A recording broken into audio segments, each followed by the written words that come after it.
Jai Shri Ram. This is a very interesting questionnaire which will test whether you can take tough decisions on the job.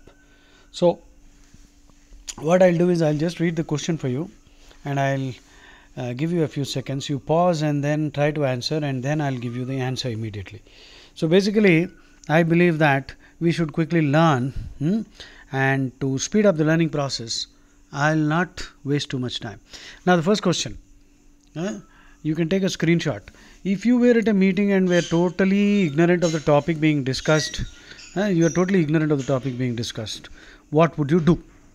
A. Stay quiet and wait for the next subject. B. Ask the chairman to give you a quick briefing so that you were able to follow the discussion. C. Ask one or two questions to show interest. So pause, think. The answer should be B. B for bravo. Next. Question 2. If one of your most talented subordinates started coming late to work, is not on time, he's tardy, T-A-R-D-Y, late, what would you do? A. Admonish him, scold him, tell him to be more punctual in the interest of the good discipline and company, blah blah. B. Try to find out the reason for his lateness and make your decision after hearing his explanation. C. Turn a blind eye so as to avoid a possible confrontation. Pause. The right answer should be B. B for bravo. Third question. If your boss ordered you to carry out a task which you felt was unnecessary, what would you do? Alpha. Comply with the order because after all he is the boss, and if you don't, then you can have problems. B. Try to convince him to change his mind. C. Tell him that you would do it but under protest.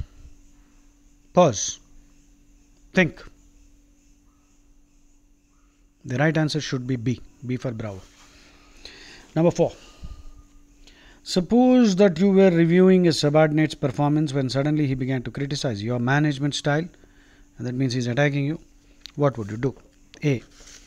Listen carefully and encourage him to be completely frank. Listen to him and encourage him. Okay, come on. Now, please, frankly tell me what all you think. B. Cut him short, but promise to discuss his criticisms on another occasion. This is not the time for it. C. Reject his criticisms and counterattack strongly. So, what would you do? Pause. Think. The right answer should be A for alpha. Let's go to the next question. Number 5.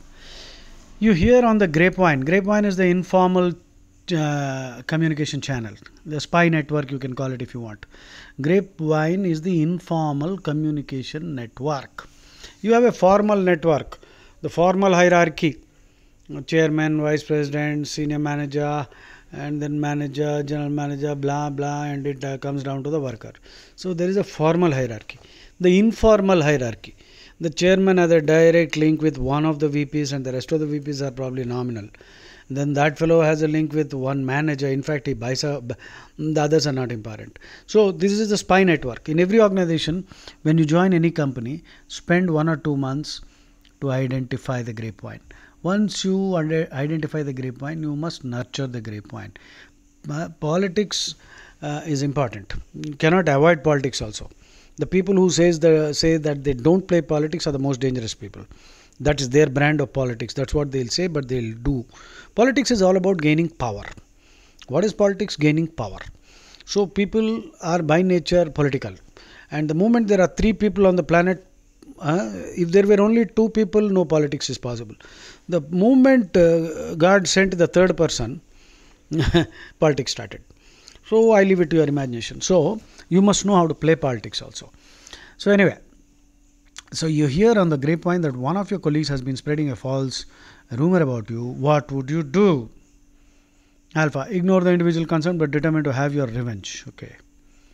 B. Discuss the matter with him to establish whether your grapevine information was correct. C. Confront him and express your anger in no uncertain terms. Think. Think. Pause. The right answer should be B for bravo. Next question, sixth. You sense that a colleague who used to be very friendly is now trying to avoid you. What would you do? A. Drop into his office and try to find out what is wrong. B. Do nothing, hoping that it was just a passing phase. C. Begin avoiding him too. He is avoiding you. Avoid him. Pause. Think. The right answer should be A for alpha. Number 7. If you were to miss a promotion on which you had set your heart, would you? I mean, you wanted that promotion very badly and you missed it. A. Express your disappointment to your boss and ask for an explanation. B. Accept it philosophically and hope for better luck next time. C. Start looking for a job outside the company. Okay, now think deeply about this. Pause. The right answer should be A for alpha. Number 8. If you delegated a complex task to a subordinate which you suspected he would dislike doing, what would you do? Alpha. Leave it to him to decide whether to complain to you. You just gave the task, leave it to him. B. Tell him why you had chosen him and how he would benefit from the additional experience. C. Use flattery to try to win him over. Okay. Pause, think. The right answer should be B for Bravo. Next question, I think it's the 9th one. If one of your colleagues made a presentation to an important customer which you felt contained some notable shortcomings, what would you do? A. Say nothing unless he asked you for your comments and then assure him that it was okay. B. Point out some of the more important weaknesses and suggest how they might be remedied in future. C. Suggest that he should attend a public speaking course. Think, pause. The right answer should be B for Bravo. We will think about this later, okay? The right answer is B. Number 10. You give your secretary a last minute rush assignment which will necessitate her working late. She asks, why the panic? And is clearly annoyed. What would you do? A. Tell her that you haven't got time to explain now, but that you will tell her in the morning. A. B. Point out that you hardly ever ask her to stay on after normal hours and that she ought not to complain about the occasional late duty. C. Explain why the job is so urgent and express your appreciation for her efforts. Pause. Think. The right answer should be C. Number 11. You are trying to pacify an angry customer on the telephone when suddenly the chairman drops in to your room for a chat. What would you do? A. Tell the customer that you will ring him back. B. Continue the conversation in the chairman's presence. C. Break off for a moment to explain the situation to the chairman and ask him if you can telephone him as soon as you have finished. Okay? That means you break off for a moment to explain the situation to your chairman, ask the customer if you can telephone him as soon as you have finished. Okay? Think, what would you do? The right answer is C. The 12th question, let's see, what's the 12th question? A subordinate expresses a strong interest in a promotion vacancy in another department and asks you to recommend him. You feel that he is not sufficiently qualified for the job. What would you do? Alpha. Remain non-committal. That means you are not committing to anything, saying that you will have to think it over. That's okay.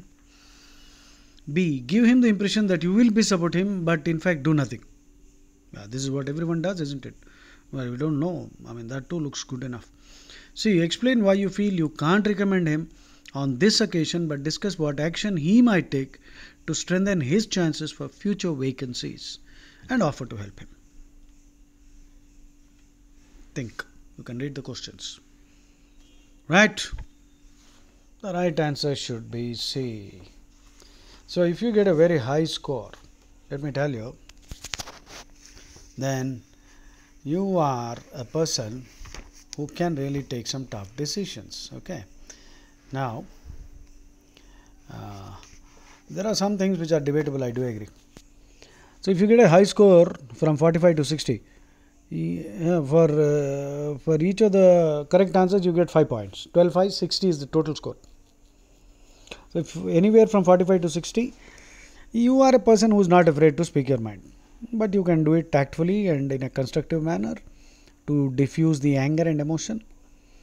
And once you have established the facts, you move swiftly and decisively. That's a good thing.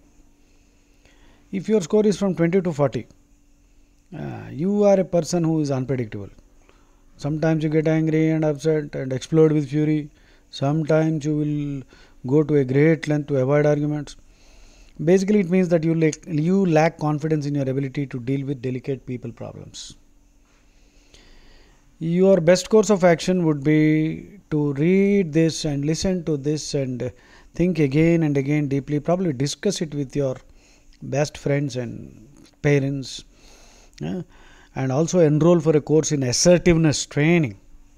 Be assertive. State things frankly, but tactfully. So there are many assertiveness training techniques. You can watch YouTube channels also, so that you will learn how to handle sensitive situations tactfully. If your score is 15 or less, a course on assertiveness can definitely help you, provided you are willing to change. So there are lots of things anyway you would have learnt from this entire activity. Jai Shri Ram.